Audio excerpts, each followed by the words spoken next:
Hello, traders. FX Pip Collector here. Today is Wednesday, April 30th, and this is my analysis for the US dollar yen.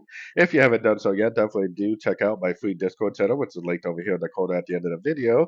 And make sure to check out my website, fxpipcollector.com. Watch the video on my home screen to learn more. So US dollar yen, is playing out pretty much as I've been saying. I still think this is an A. I still think this is potentially one, two, three waves down for like a running wave B. We got a pretty decent Fibonacci bounce. We need to see it break and hold above structure to really know for sure that we are now back into an uptrend, at least on this time frame, for potentially a wave C. Now keep in mind that I am definitely looking at this pullback as nothing more than a pullback within a daily time frame downtrend. So this is very, very likely going to continue to downtrend at some point. I'm targeting the 50% or the 61% for the continuation of the downtrend, but it potentially could actually turn much lower than that. It could turn it to 38%. It could potentially just, go up and make like a double top and turn down.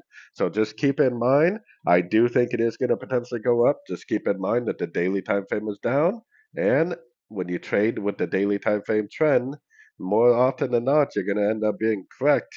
So if you're waiting patiently for a sorting opportunity, that's kind of the way that I would recommend, unless you really are trading a very short time frame. Then you can try to look for logs, counter trend. Just keep in mind that you are trading against a very strong trend on the daily time frame. So anyways, don't forget to like and subscribe. And as always, thank you for watching and happy trading.